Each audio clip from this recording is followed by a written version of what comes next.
त्वद्विधि प्रणिपातेन प्रणिप्रश्नेन सेवया।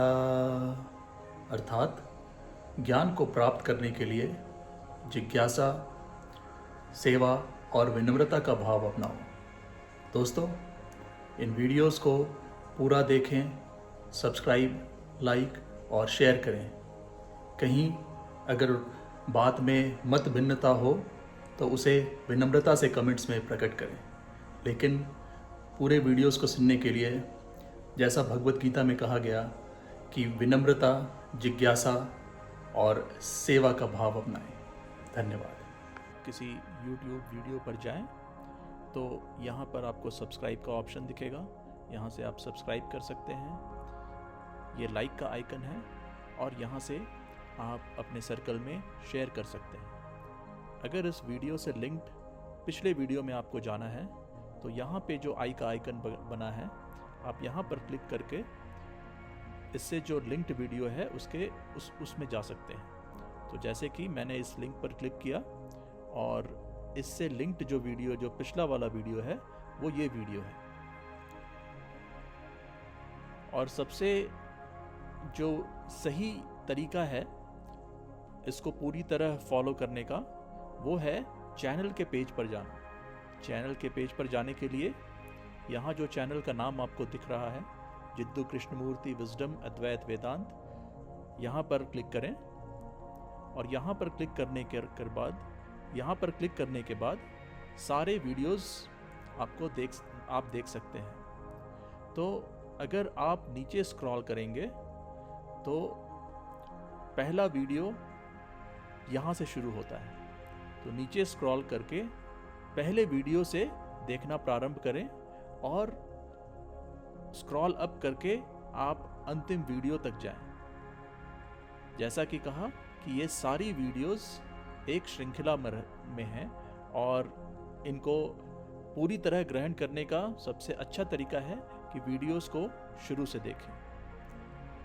या तो अगर आप शुरू से वीडियोस देख चुके हैं या किसी एक वीडियो को देखना चाहते हैं तो उससे लिंक्ड उस वीडियो में जाकर जो आपको आई का आइकन दिखे वहाँ क्लिक करें।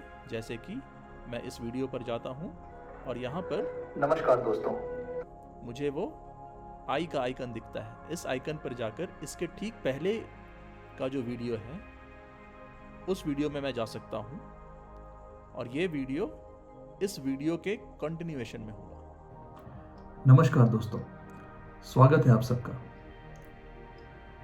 दोस्तों, इस वीडियो में थॉट की चर्चा को आगे बढ़ाते हैं। तो सबसे पहले हमने देखा कि जो थॉट है या जो सोच विचार हैं, ये थॉट ने ही अहम को क्रिएट किया। थॉट ने ही अलग अलग तरह से खुद को प्रेजेंट किया, एम्बिशन के रूप में, ग्रीड के रूप में, द्वेष के रूप में, खुशी के रूप में, दुख के रूप में, और इन सारी चीज़ों को उस सेंटर से एट्रीब्यूट किया। तो ये सारी चीज़ें थॉट ने ही प्रोड्यूस की और इन सब को एक ऑब्जेक्टिव रियलिटी की तरह प्रेजेंट किया, जैसे इनका कोई स्वतंत्र अस्तित्व हो। और ये स्वतंत्र अस्तित्व हमें बाकी सृष्टि से ज़्यादा बड़ा प्रतीत होता है। हम सब जानते हैं कि हमारे सामने अगर कोई बहुत खूबसूरत वृक्ष हो, सामने बहुत खूबसूरत जंगल हो, फिर भी हमारे लिए विचार सबसे बड़े हैं। तो पूरी प्रकृति से ज़्यादा ज़रूरी हमारे विचार हो जाते हैं हमारे लिए।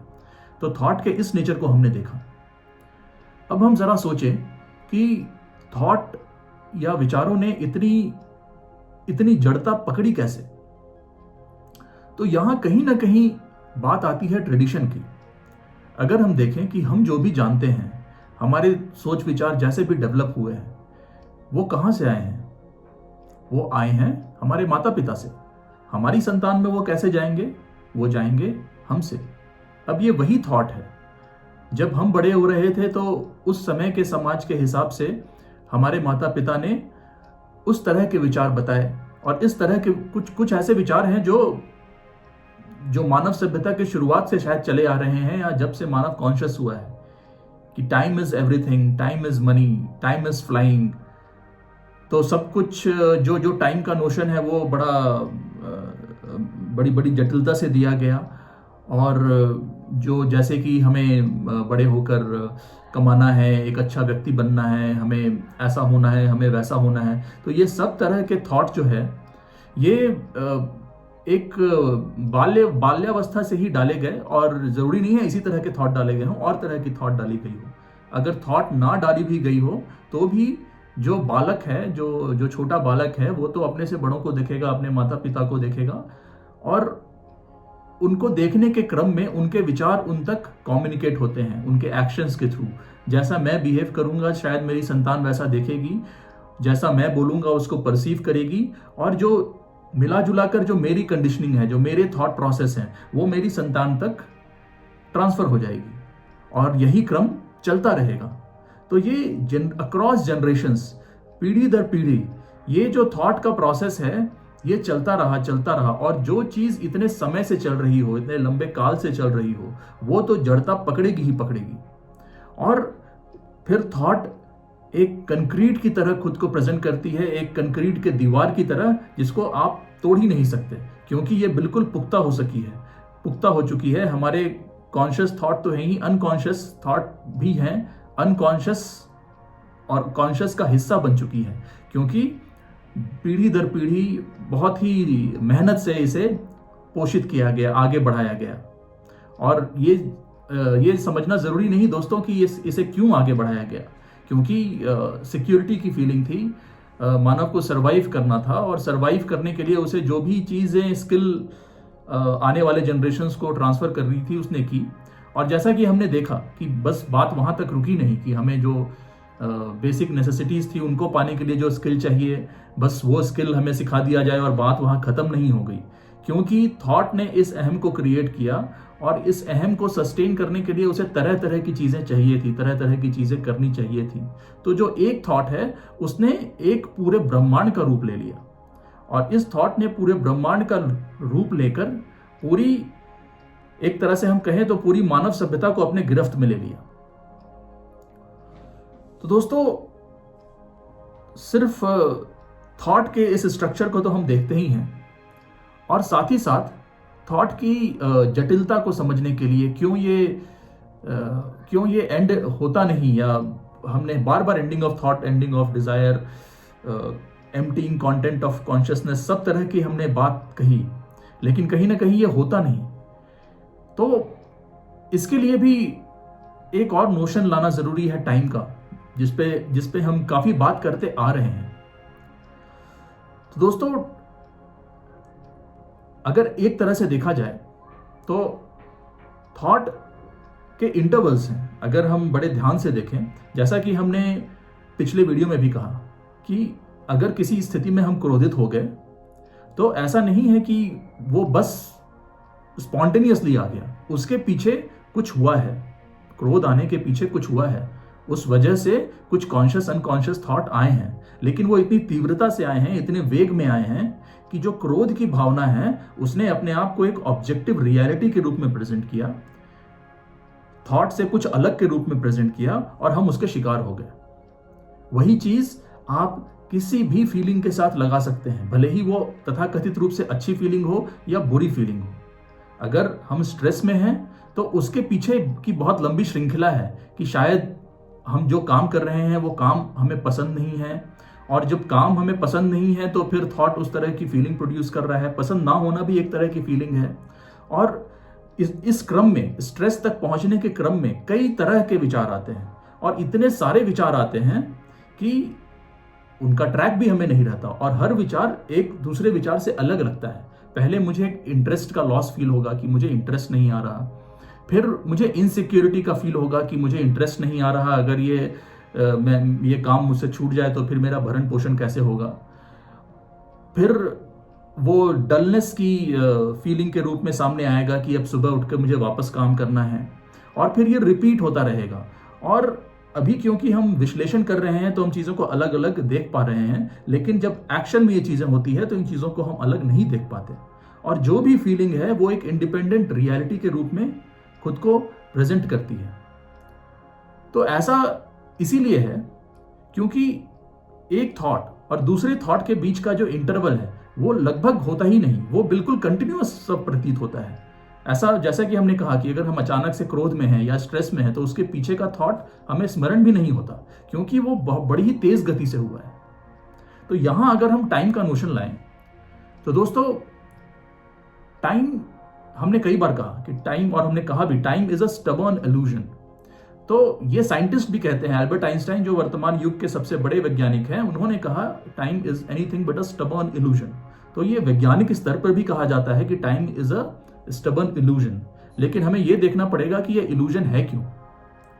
जैसे कि अगर मैं एक स्थान से दूसरे स्थान में जाऊं जो मेरे बहुत निकट है, अगर मुझे अपना हाथ यहां तक ले जाना है जो मेरे बिल्कुल पास है, तो यहां कोई समय का नोशन नहीं है, मुझे ऐसा नहीं है मुझे कोई समय सा प्रतीत होगा।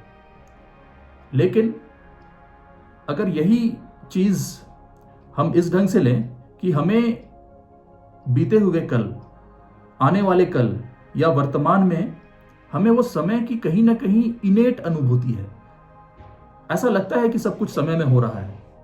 ये भी उस ट्रेडिशन का नतीजा है, क्योंकि बताया गया जो भी हमने कहा टाइम के बारे में कि टाइम इज एवरीथिंग, तुम्हारे पास लिमिटेड टाइम है, इस लिमिटेड टाइम में कुछ करो, लाइफ इज लिमिटेड। हर जगह वो लिमिटेशन का नोशन है और हर जगह उस लिमिटेशन में टाइम का नोशन है। तो ये एक ट्रेडिशन है जो पास ऑन किया गया। और यद्यपि हम अपने डेली एक्शन में देखते हैं कि एक्शन में तो ऐसा कोई टाइम लगता नहीं। अगर आप एक पल के लिए थॉट हटा दें, जैसे कि मैंने उदाहरण दिया, अगर मुझे यहां से अपना हाथ बस उधर ले जाना है तो इसमें तो कोई समय का फीलिंग नहीं हुआ मुझे। लेकिन वही कल सुबह मुझे ऑफिस जाना है, यहां पे कहीं ना कहीं वो टाइम का नोशन आ जाएगा कि कल सुबह मुझे ऐसे करना है। अगर कल सुबह उठ के मुझे जो करना है वो सीधा मैं एक्शन के रूप में लूं, विदाउट इन्वॉल्विंग थॉट, जैसे मेरा हाथ यहां से यहां गया, इसमें कोई थॉट का प्रोसेस नहीं, तो इसमें टाइम का भी नोशन नहीं। तो उसी तरह अगर मुझे सुबह कुछ करना है, नेक्स्ट मोमेंट में कुछ करना है, उसमें अगर थॉट का प्रोसेस नहीं हो तो टाइम का भी नोशन नहीं है। तो दोस्तों, कहीं ना कहीं थॉट को खुद को सस्टेन करने के लिए टाइम जरूरी है।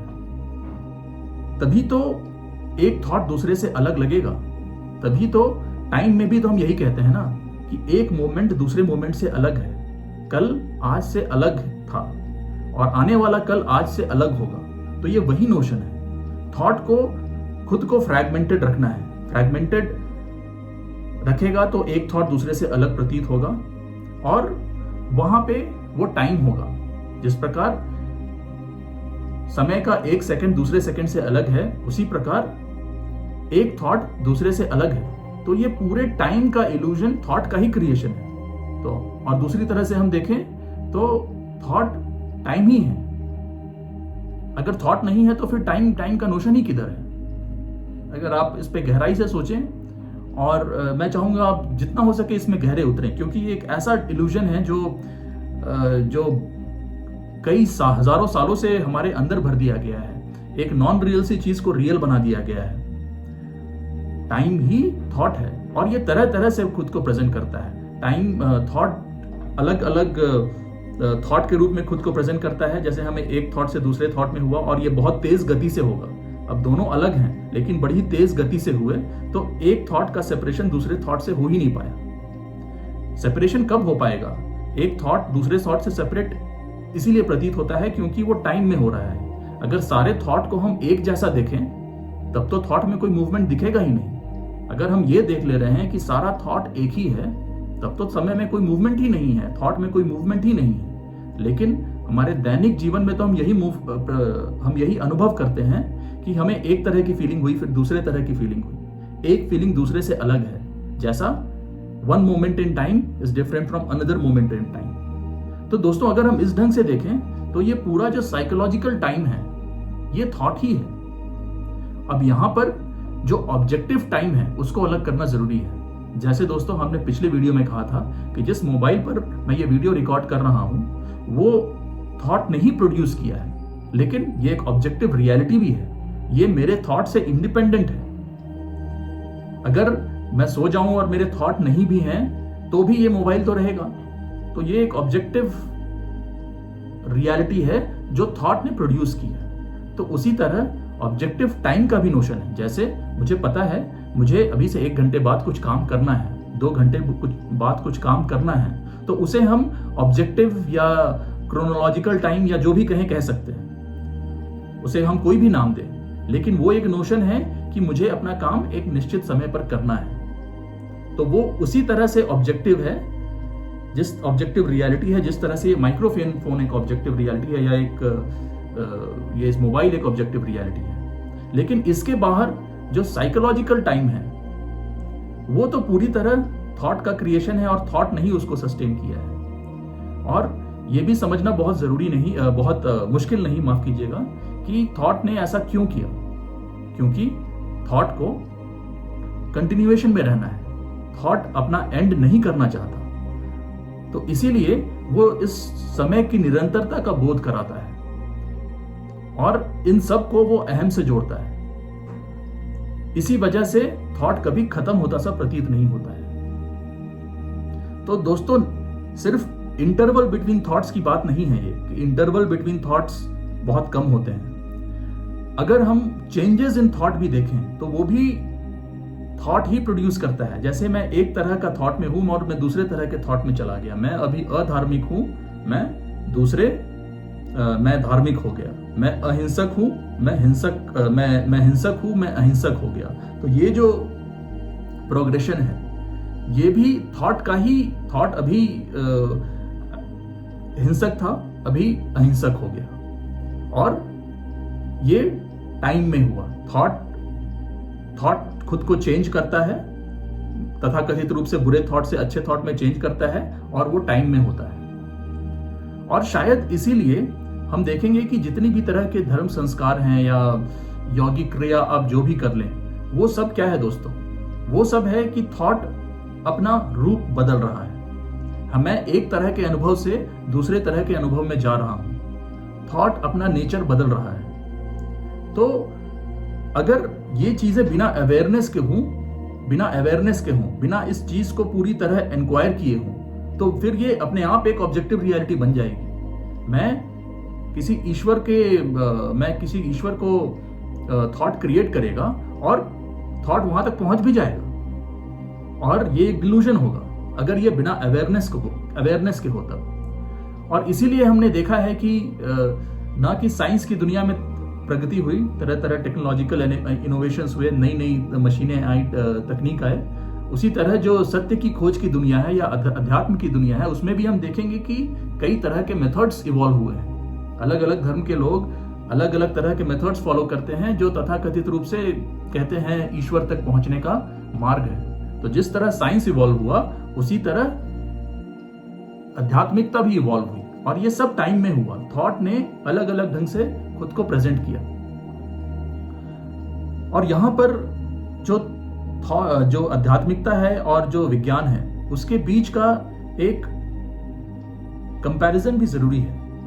जैसे कि अगर साइंस में कोई डिस्कवरी होती है, न्यूटन ने कुछ डिस्कवर किया, न्यूटन के बाद के जो साइंटिस्ट हैं उन्होंने इस डिस्कवरी को स्टडी किया, फिर उन्होंने अपनी डिस्कवरी की, अपने थ्योरीज निकाले और डीपर थ्योरीज निकाली। तो हम कहते हैं कि साइंस में इवोल्यूशन ऐसे हुआ। न्यूटन ने बहुत बड़ी स्थूल ऑब्जेक्ट्स का मोशन स्टडी किया, फिर उसके बाद आज हम इतने आगे आ गए हैं बहुत सारे वैज्ञानिकों के योगदान की वजह से कि हम बहुत ही सूक्ष्म पार्टिकल्स, इवन क्वांटम पार्टिकल्स के बारे में हम स्टडी करते हैं। उस समय शायद ये अवधारणा भी नहीं थी कि इतने सूक्ष्म लेवल पे क्वांटम पार्टिकल्स कुछ हो सकते हैं, इलेक्ट्रॉन कुछ है, प्रोटॉन कुछ है, ये उस समय अवधारणा भी नहीं थी। तो ये ट्रेडिशन के थ्रू पास ऑन किया गया। एक साइंटिस्ट ने दूसरे साइंटिस्ट को पढ़ा और कुछ डीपर उसने फाइंड आउट किया। अगर हम यही चीज आध्यात्मिकता में देखें तो किसी एक महात्मन ने शायद, अगर हम ये कहें कि सत्य को देख लिया, अगर हम इसे इस ढंग से देखें कि जय कृष्णमूर्ति ने कहा, truth is a pathless land, सत्य तक पहुंचने का कोई मार्ग नहीं। तो वो ऐसा नहीं है कि कोई व्यक्ति उसे देख लेता है और उससे कुछ गहरा, उससे कुछ डीपर फाइंड आउट करता है, उसके बाहर कोई मूवमेंट नहीं, क्योंकि वहां पे तो एंडिंग ऑफ टाइम है, जहां पे ये कह दिया गया कि सत्य, truth is a pathless land, वहां के बाद कोई मूवमेंट नहीं। हाँ, ये जरूर हो सकता है कि वहां तक पहुंचने के लिए बहुत सारी मूवमेंट हो। और मेरे हिसाब से ये जो सारी धार्मिक प्रक्रियाएं हैं, यौगिक प्रक्रियाएं, पूजा पाठ की प्रक्रियाएं, या अन्य धर्मों में जो अन्य तरह की प्रक्रियाएं हैं, नाम जप का, मंत्र तंत्र, आप जो भी कर लें, वो सब मूवमेंट है उसी पॉइंट तक पहुंचने का जहां पे ये क्लियर हो जाता है कि truth is a pathless land. उसके बाद कोई मूवमेंट नहीं होता। तो दोस्तों, अगर हम थॉट के इस नेचर को समझें, टाइम के इस नेचर को समझें, और थॉट ये साफ साफ देख लेता है कि थॉट को खुद को सस्टेन करने के लिए टाइम की जरूरत है, तो थॉट का एंडिंग है, थॉट वहीं पे एंड होता है। लेकिन दोस्तों, व्यवहारिकता में ये हमारे साथ नहीं होगा, और इसे भी हम समझ सकते हैं। ये बात है उस अनकॉन्शियस कंडीशनिंग की। ये अगर कॉन्शियस कंडीशनिंग होती, जैसे कि अगर मुझे क्रोध आता है, तो शायद मैं उसको, उस एंगर मैनेजमेंट के कुछ क्लासेस करूं, उसको डील करने के लिए तरह तरह की चीजें करूं, और शायद मैं उसे काबू कर भी लूं। लेकिन ये जो कंडीशनिंग है कि थॉट जो अपने आप को एक इंडिपेंडेंट रियलिटी की तरह प्रेजेंट करता है, अहम को इंडिपेंडेंट रियलिटी की तरह प्रेजेंट करता है, ये इतनी डीप कंडीशनिंग है कि ये शायद हमारे शरीर का हिस्सा बन चुकी है, हमारी बॉडी मेमोरी हो चुकी है। इसी वजह से भले ही हम इसकी तार्किकता भी देख लें, तो भी ये हमारे लिए एंड नहीं होता। तो दोस्तों, क्या ये उसके लिए एंड होता है जो ये बात हमें बता रहा है? क्या हम ये प्रश्न ब्रह्म प्रतीक से कर सकते हैं? दोस्तों, इस चर्चा को आगे बढ़ाएंगे। जुड़ने के लिए धन्यवाद।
you